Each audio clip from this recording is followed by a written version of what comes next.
Bom dia, boa tarde, boa noite. Inicio agora a apresentação do projeto de iniciação científica intitulado A Abordagem do Pensamento Computacional em um Livro Didático de Matemática, que foi desenvolvido por mim, Nadime Del Carmen Alves Centeno, que sou licencianda em Matemática na Universidade Estadual de Feira de Santana e fui bolsista de iniciação científica financiada pela FAPESB, pela orientadora Jaqueline de Souza Pereira Grilo, que é doutora em Educação pela Universidade Federal da Bahia e professora da Universidade Estadual de Feira de Santana, e por Marcos Grilo, que é doutor em Difusão do Conhecimento pela Universidade Federal da Bahia e professor da Universidade Estadual de Feira de Santana. Bom, com a aprovação da Base Nacional Comum Curricular, mais conhecida como BNCC, o pensamento computacional ganhou relevância entre as habilidades a serem desenvolvidas pelos estudantes da educação básica. Na BNCC, temos que o pensamento computacional ele é desenvolvido por meio dos fluxogramas e dos algoritmos.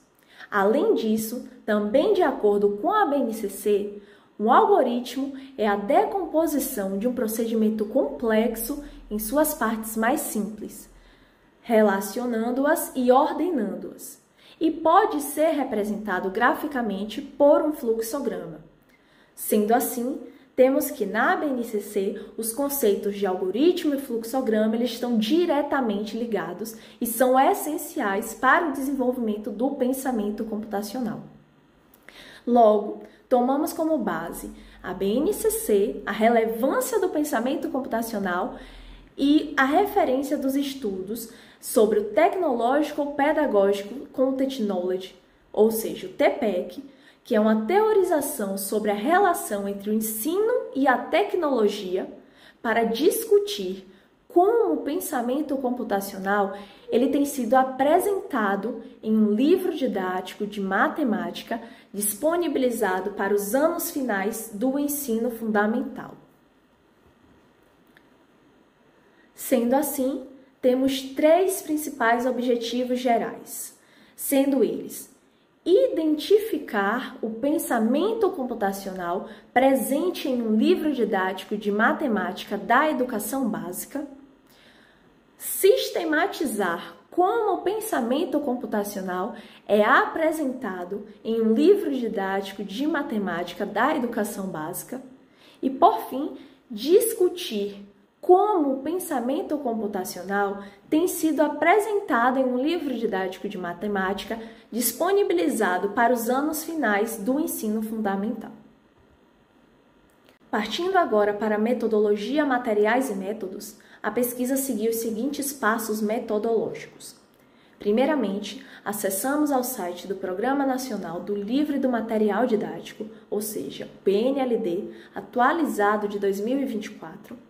Em seguida, procuramos pelo termo pensamento computacional nas sinopses das 13 coleções que haviam sido aprovadas pela PNLD, o qual foi retornado 6 sinopses contendo esse termo pensamento computacional, onde realizamos as leituras e destacamos os trechos do desenvolvimento do pensamento computacional e escolhemos o seguinte critério de seleção da coleção: a quantidade de vezes em que o termo pensamento computacional aparece nas sinopses.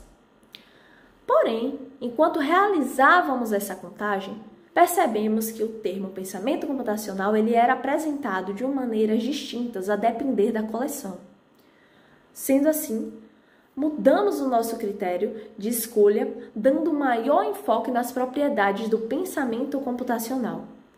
E com esse novo critério, a coleção Amplitude Matemática, de José Roberto Bongiorno e outros autores, se destacou, levando em consideração que, na sua sinopse, apresentavam os pilares do pensamento computacional, sendo eles decomposição, abstração, reconhecimento de padrões e algoritmos, em contrapartida que as outras coleções estavam limitadas a apenas o desenvolvimento do pensamento computacional. Sendo assim, a coleção Amplitude Matemática foi a selecionada para realizar a busca pelos termos algoritmos e fluxogramas nos 4 livros didáticos da coleção, ou seja, do 6º ao 9º ano, que são os anos finais do Ensino Fundamental 2. Com base nessa pesquisa, tivemos que no livro do 6º ano tinha maior frequência dos termos algoritmo e fluxograma da coleção de livros didáticos Amplitude Matemática. Sendo assim, esse livro do 6º ano foi o selecionado para análise página a página de aparição dos termos. Partindo agora para os resultados da pesquisa, temos que, para fins de análise, os dados foram organizados em 3 principais categorias. A primeira é pensamento computacional e algoritmo, que reúne as aparições do termo algoritmo relacionadas a situações cotidianas, aritméticas e algébricas. A segunda categoria é pensamento computacional e fluxograma, que reúne as aparições do termo fluxograma referente às situações cotidianas, algébricas, geométricas, aritméticas e estatísticas. E, por fim, a terceira categoria de análise é algoritmo e fluxograma sem pensamento computacional, a qual reúne as aparições do termo algoritmo ou fluxograma sem que haja mobilização do pensamento computacional. Assim, com base nas 3 categorias apresentadas anteriormente, as aparições do pensamento computacional foram sistematizadas nas 2 tabelas a seguir. Na tabela 1, temos a ocorrência de situações identificadas em relação ao termo algoritmo. Assim, temos que um total de 5 ocorrências do termo algoritmo estavam relacionadas a situações cotidianas, um total de 2 ocorrências do termo algoritmo estavam relacionadas a situações geométricas e 2 ocorrências do termo algoritmo estavam relacionadas a situações aritméticas. Já em relação ao termo fluxograma, temos a tabela 2, o qual apresenta a ocorrência de situações identificadas em relação ao termo fluxograma, onde temos que um total de 4 ocorrências do termo fluxograma estavam relacionadas a situações cotidianas, 3 ocorrências estavam relacionadas a situações algébricas, 3 ocorrências estavam relacionadas a situações geométricas, 5 ocorrências estavam relacionadas a situações aritméticas e apenas 1 ocorrência estava relacionada à situação estatística. Analisando-se as tabelas anteriores, notamos que o pensamento computacional ele é mais explorado por meio de fluxogramas do que de algoritmos, tendo em vista que totalizaram-se 16 ocorrências de situações em relação ao termo fluxograma, em contrapartida que totalizaram-se apenas 9 ocorrências de situações em relação ao termo algoritmo. Além disso, as tabelas 1 e 2 também revelaram que o total de aparições em situações cotidianas e aritméticas se destacaram em relação às demais situações.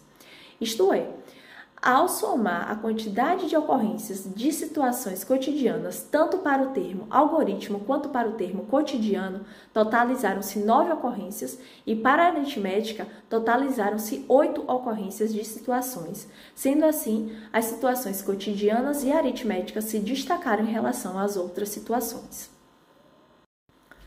Em relação às aparições dos termos algoritmo e fluxograma sem a presença do desenvolvimento do pensamento computacional, identificamos que o termo algoritmo ele estava relacionado exclusivamente ao desenvolvimento do pensamento matemático. Também estava associado a algumas situações, mas que não nos interessavam tendo em vista o nosso objetivo de pesquisa. Além disso, o termo fluxograma apareceu em outras 3 situações que não estavam relacionadas ao desenvolvimento do pensamento computacional e referia-se à organização de pessoas e não à organização de processos. Assim, o termo adequado seria organograma, tendo em vista que essa é a organização de pessoas, e fluxograma seria especificamente a organização de processos. Desta forma, Concluímos que, apesar da BNCC destacar a importância da compreensão dos termos algoritmo e fluxograma para o desenvolvimento do pensamento computacional, identificamos que o livro didático analisado não restringiu-se a esse tipo de pensamento, demandando do professor saber diferenciar o seu uso em relação ao desenvolvimento de outros pensamentos, como o matemático, por exemplo.